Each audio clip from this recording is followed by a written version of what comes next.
We're from Group 17, presenting Socioeconomic Determinants of Household Income, a statistical study based on HIS 2022 data.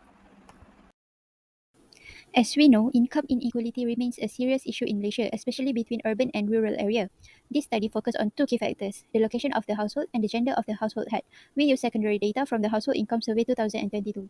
The hypotheses tested are that urban households have a higher mean gross income than rural households, and that proportion male-headed households earn significantly more than female-headed households.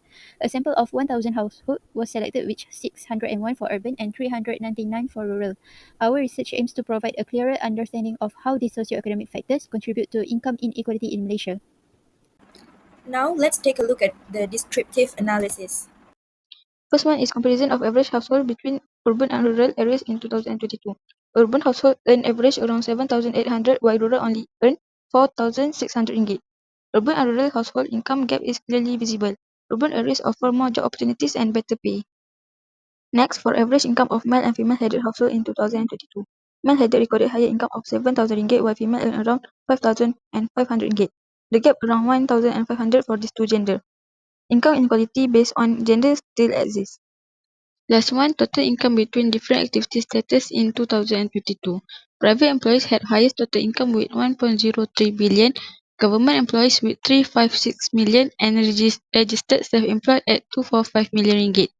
Non-working group contribute the least. Overall, formal jobs are the biggest source of income in Malaysia. Now, let's move to the hypothesis part. For this hypothesis, we aim to determine whether the average monthly gross income of urban household is greater than that of rural household. This hypothesis test is conducted at 5% level of significance where alpha equals to 0.05. The population variances for this survey are unknown and the population group, which is urban and rural household, are independent of each other. The summary statistics are shown in the table below, where it represents the sample size, sample mean, sample standard deviation that obtained from the survey. For this test, we let X1 become the monthly gross income for urban household and X2 become the monthly gross income for rural household. The notation below summarizes all the key values and symbols used in the hypothesis test. Now, let's look at our hypothesis testing regarding income differences between urban and rural households. The null hypothesis, H0, states that there is no difference in mean income between urban and rural households. The alternative hypothesis, H1, states that urban households have a higher mean income. Since the sample sizes are large, we use the standard normal distribution or Z distribution. The test is one-tailed, specifically a rectal test, because the alternative hypothesis, H1, asserts that urban households' monthly income is more on average. Our significance level is set at alpha 0.05, and from the C table, the critical value for a rectal test is 1.645.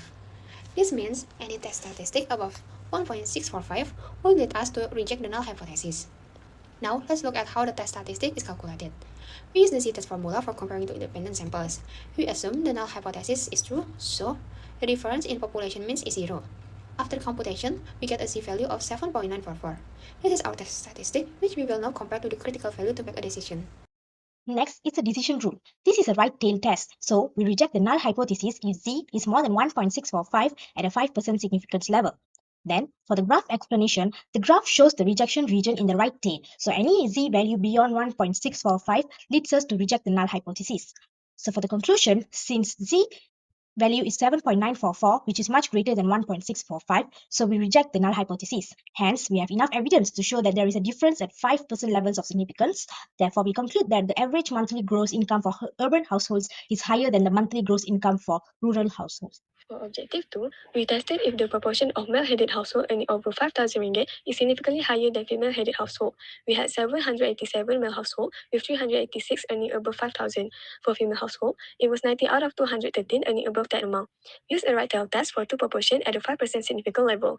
Our null hypothesis says there's no difference, while the alternative suggests male-headed household have a higher proportion. Since the sample sizes are large, we can apply the central limit theorem. We can see that N1P1, N2P2, N1Q1, and N2Q2 are greater than or equal to 5. Then we can use the standard normal distribution. Since alpha equal to 0.05, Z 0.05 equal to 1.645, then the critical value at right tail test is 1.645. We can estimate P using the pool proportion. Then our pool proportion is 119 over 250. Next, we calculate test statistic using the formula given. We get Z equal to 1.761. Our decision rule for the case of the right-tailed test, we reject the null hypothesis if our test statistics is greater than our critical value. So our conclusion is that since our test statistic z is equal to 1.761 is greater than our critical value z at significance level 0.05, which is equals to 1.645, so we reject the null hypothesis. Hence, we have enough evidence to show that there is a difference at 5% level of significance. Therefore, we conclude that the proportion of male-headed households earning more than 5,000 ringgit per month is significantly higher than that of the female-headed households. In conclusion, both of the hypotheses were rejected. Hence, we conclude that the issues in the income inequality were proven to be right, as in the aspect of gender and geographic, in which it is true that the mean gross income for urban households are higher than the rural households, and the proportion of earnings for male-headed households are significantly more than the female-headed households. In conclusion, both of the hypotheses were rejected. Hence, we conclude that the issues in the income inequality were proven to be right, as in the aspect of gender and geographic, in which it is true that the mean gross income for urban households are higher than the rural households, and the proportion of earnings for male-headed households are significantly more than the female-headed households. In conclusion, both of the hypotheses were. I guess that's all from us. Thank you.